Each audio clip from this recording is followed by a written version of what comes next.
Okay, sa araw nga ito mga kanitsyor, meron nga pala tayong sagutin na may nag-comment at nag-comment sa ating mga video. Sabi niya, shout out ka pala kay John Bernard.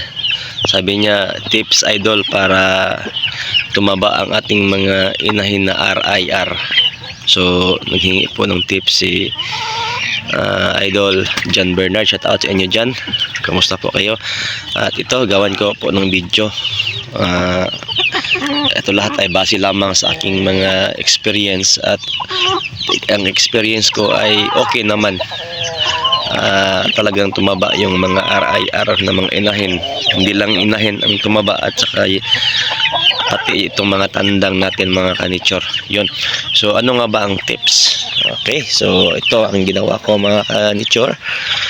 Unang-una, number 1 na ginawa ko, dapat number 1 na dahilan ay ang pagkain natin mga ka-idol. Siyempre, so kailangan mga ka-idol ay pag napapakain tayo, lalo ng mga pinipili at ipakain sa kanila, kailangan talaga na yung mga puno ng vitamina at protina, no? So wag yung papakainin mga ka-idol ng mga yung mga mumurahin ng mga pagkain, yung kagaya ng mga panit ng palay, panit ng mais, yung murahin. Yung sa amin dito mga ka-idol, uso dito sa amin yung pakain ng baka, yung tinatawag namin na trigo, yung SBF ang sako ang pangalan. Yung tinatawag din sa amin na rambol, scramble ba yun? Mga mamurahin ng mga pagkain, kasi yun nga ay tinitipid nila. Kaya ang resulta mga ka-idol ay hanggang umaabot na ng 1 year hindi pa nangitlog, kasi sobrang payat ng mga manok. Kaya ang kadahilanan nga mga ka-idol ay nitipid ang pagkain. Wag na wag yung gagawin yan sa mga alaga nating mga, lalo na itong RIR, kasi ang purpose natin nito pag mag-aalaga tayo ay paitlogin natin. Kung hindi man paitlogin ay kakarnihin natin. At itong RIR ay pag tinitipid natin ay titipirin din tayo sa kanilang paglaki.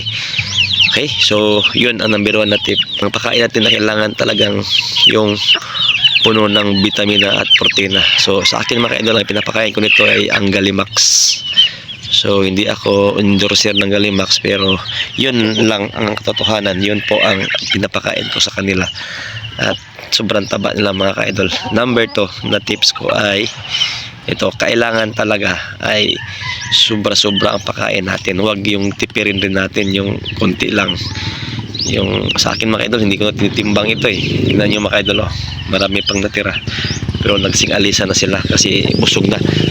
Yun, kasi ito ang Rhode Island, yun ito ang Rhode Island mga ka-idol, ay naka-pre-rinse ito sila. Sa akin naka-pre-rinse sila. So kailangan kasi pag naka-pre-rinse mga ka-idol ay kailangan palagi silang busog, kasi medyo malalaki yung area ang kanilang lalakaran, no? Hindi yung kasi pag malaki yung area, pag malaki yung pasyalan nila mga ka-idol ay madali matunaw yung mga pagkain nila mga ka-idol. Kagaya ng nakakulong sila, pwede rin titimbangin natin yun, titipirin natin pagkain pag nakakulong, kasi hindi naman sila gumagalaw, no? Nakakulong naman sila. Pero ito kasing Rhode Island, itong pre-rinse mga ka-idol ay kailangan talagang medyo pasubra-subrahan natin yung pagkain sa kanila, kasi nga ay palagi silang gumagalaw, no? Malaki yung area nilang gagalawan ba? So yun, kailangan talaga sa akin mga idol, sobra-sobra yan, pero hindi naman sayang yan, kasi maya-maya babalikan nila yan hanggang maubos. So sa mga tatanong dyan, 2 beses na akong papakain, isa sa umaga, isa sa hapon, no? Okay, so yun, kailangan huwag nyo rin tipirin sa pagkain at pasusobrahan nyo. Okay, so sa akin, sa 15 na manok ko, 15 dampot rin ang binigay ko sa kanila. Yan, ito ang natira, hindi nila naubos. Araw-araw yan mga ka-idol. Okay, bawat pakain ko, ganun karami. Okay, so pangatlong tips ko mga ka-idol ay kailangan talaga yung oras ng pakain natin. Okay, kahit gaano karami yung pakain natin, kahit gaano kaganda ng pakain natin, kahit gaano kapuno ng vitamina at protina ang mga pakain natin mga ka-idol, ay pag hindi naman tama ang oras mga ka-idol ay palaging late, palaging nalilipasan ng gutom itong mga manok natin, ay kagaya rin sa tao mga ka-idol. Kahit gaano kasarap, gaano kaganda ang mga pagkain natin, pero pag palagi tayong nalilipasan sa pagkain mga ka-idol, ay papayat talaga tayo, no? So ito ring mga manok natin mga ka-idol ay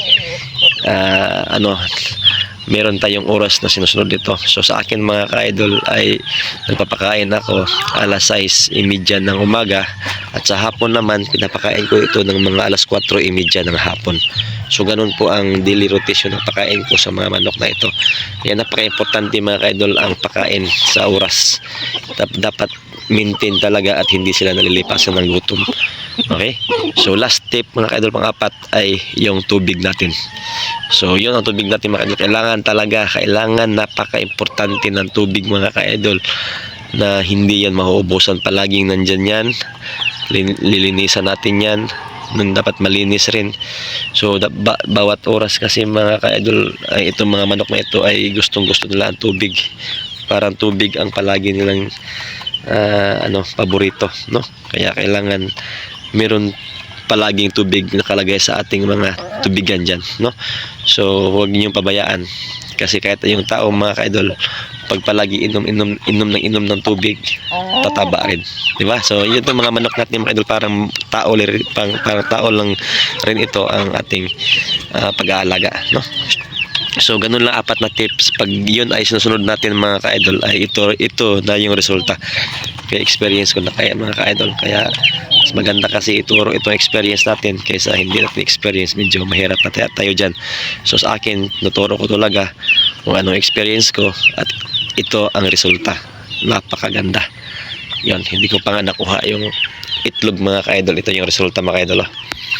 So kahapon ginawa ko itong video, hanggang ngayon hindi ko pa kinuha yung itlog. Yun, yung itlog mga ka-idol.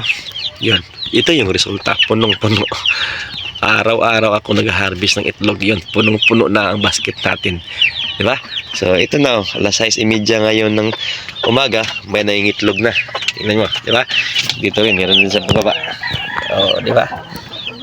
Di ba? So alas 6:30 ngayon ng hapon, maya pagkatapos may itlog yan, aalis yan, kakain yung pupunta yun doon, kasi may natira pang pagkain doon. So yung iba naman, ganun rin, sila namang may itlog, pagkatapos may itlog nila, aalis, kakain na rin, pupunta sa tubigan natin. So dapat ganun ang ating ginagawa sa ating mga alagang manok, kasi naka-pre-rinse tayo mga ka-idol, dapat busog sila palagi. Yun ang pinaka-importanting tips na dapat natin gagawin pag tayo ay mag-aalaga ng mga Rhode Island Red na mga manok. So yun lang muna ka-idol. Happy farm day sa ating lahat. Enjoy po sa ating pag-aalaga, at sana'y magtagumpay tayong lahat. Thank you.